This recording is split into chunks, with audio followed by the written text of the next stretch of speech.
예, 박수까지 쳐주시고 대단히 감사합니다. 방금 소개받은 대감문회장 하혜성입니다.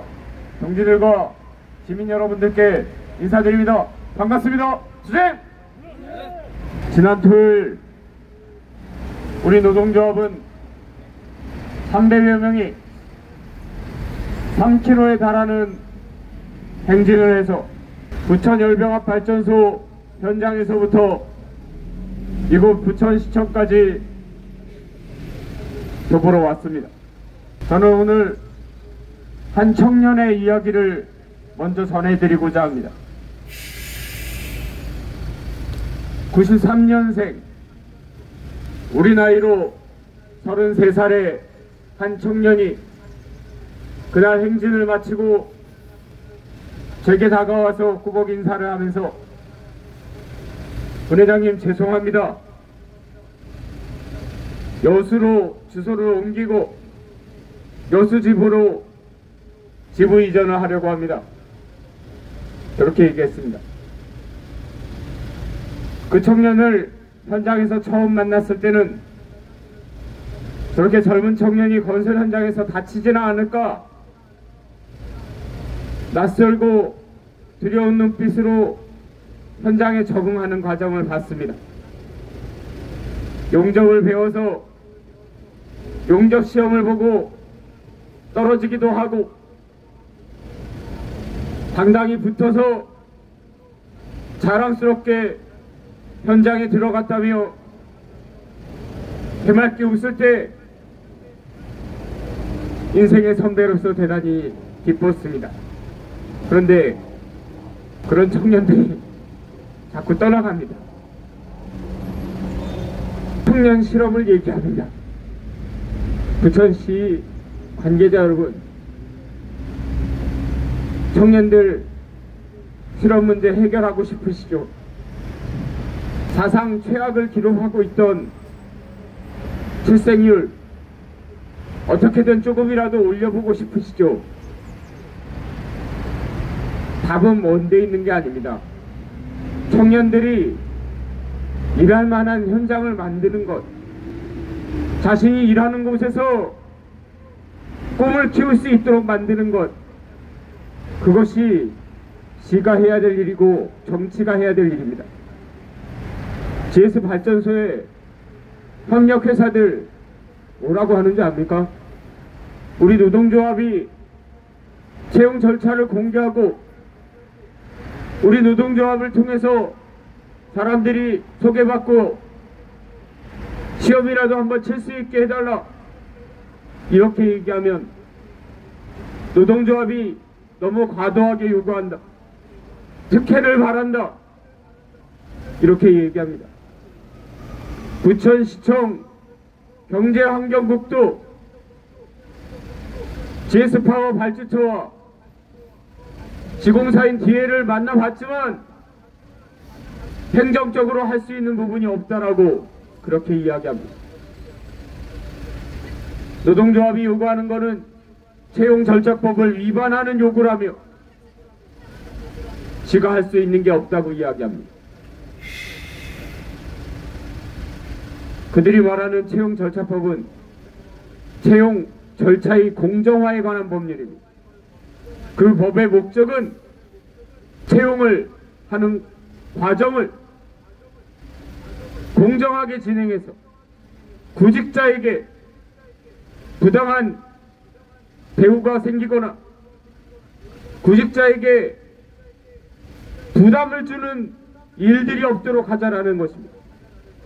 채용 절차의 공정화에 관한 법률 제1조에 나와 있는 내용입니다. 구직자에게 부담을 주는 것 무엇입니까? 우리는 행정적으로 할 수 있는 게 없다라는 답변을 들었으니 이제 부천시의, 부천시청의, 부천시 시장의 정치력에 한번 기대를 걸어보겠습니다. GS파워의 협력회사들, 현장 소장들, 그리고 관리자들 자기 동생 채용시키고 아들 채용시키고 조카 채용시키고 그렇게 하고 있습니다. 그들이 자신들의 친인척에게 특혜를 주고 있는 것은 그들의 권한이고,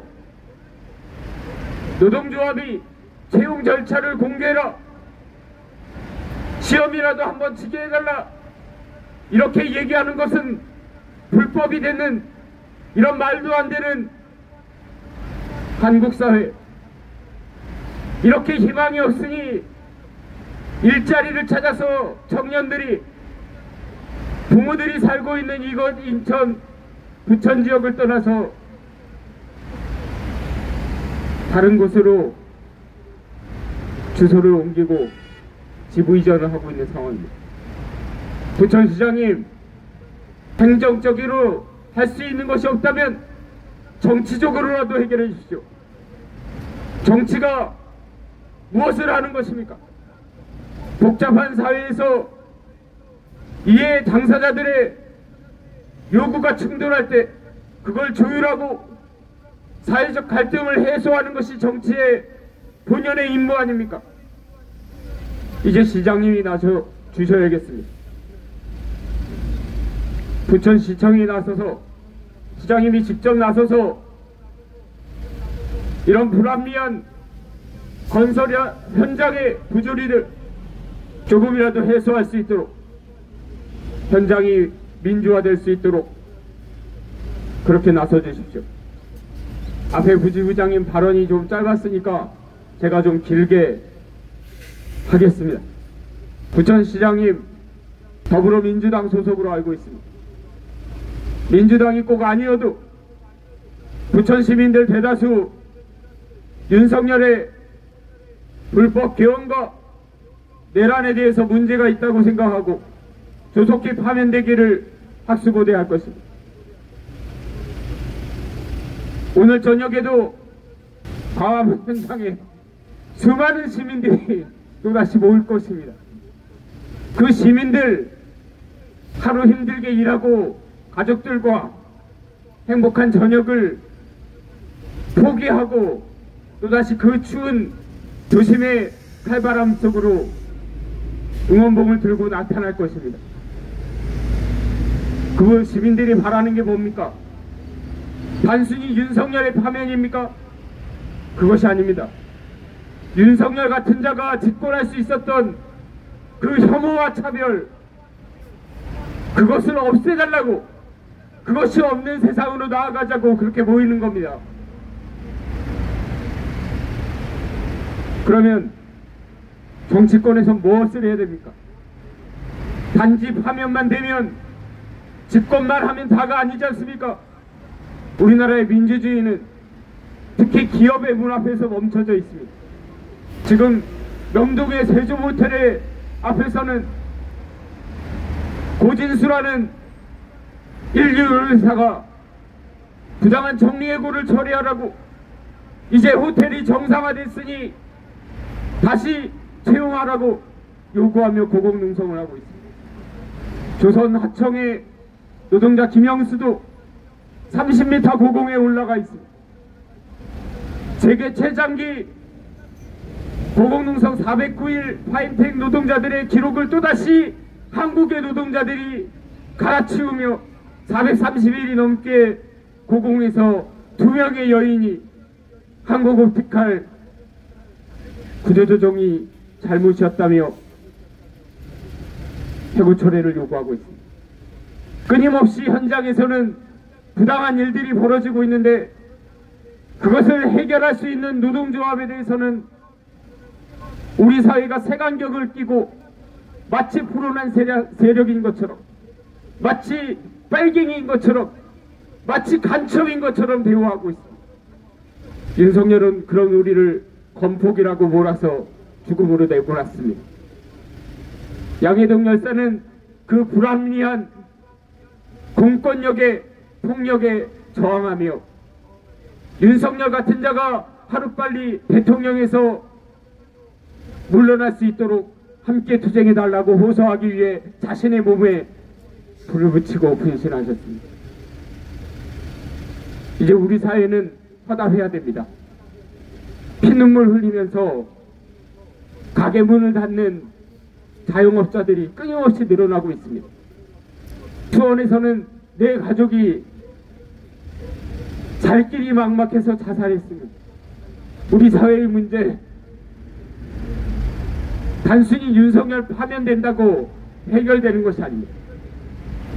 바로 기업 앞에서, 생산의 현장에서, 경제의 바로 그 자리에서 민주주의가 꽃피고 차별이 없어져야 됩니다. 공정하고 합리적인 사회가 되어야 됩니다. 그것을 요구하고 있는 것입니다. 지역민 우선고용, 그 상징적인 구호에는 이런 수많은 사회적 문제에 대한 해결의 요구가 있는 것입니다. 한 청년이 가족과 함께 살 수 있는 이 따뜻한 지역을 버리고 아무 아는 사람 없는 객지에 가서 새롭게 삶을 각오해야 되는 이 비정한 사회, 자신들이 동생 채용하고 아들 채용하고 자기들 친인척 챙기면서도 부끄러워할 줄 모르는 기득권을 가진 자들의 비민주적인 현장이 아니라 청년들이 꿈꿀 수 있고 자신이 일한 만큼의 대가를 받을 수 있고 기능이 있는 자가 존중받는 그런 현장을 만들자고 이야기하는 것입니다. 살다 보면 이해관계가 충돌할 수도 있습니다. 좋습니다. 기득권을 가지고 있는 관리자들이 인사권과 채용권, 그거는 자신들의 권리다라고 주장할 수 있습니다. 하지만 그것을 공정하게 행사하라고 요구하는 것 또한 우리 사회가 용납할 수 있는 요구라고 생각합니다. 이제 정치가 나서서, 부천시장이 나서서, 조용히 시장이 나서서 자신이 소속된 정당의 이름답게 더불어 사는 사회, 민주적인 사회, 그것을 만들기 위해 당신이 관할하고 있는 지역에 만들어지는 저 대기업의 독점기업 제스파워 현대와 공정이 지역민들에게 최대한의 기회가 보장되고 정의가 강물처럼 흐르고 그리고 지역민들이 활짝 웃을 수 있는 그런 웃음꽃이 피어나는 현장을 만들어줄 것을 요구합니다. 말이 길어서 죄송합니다. 힘차게 구호로 마무리하겠습니다. 지역민 공정채용 부천시가 책임져라! 책임져라! 책임져라! 책임져라! 감사합니다. 시작!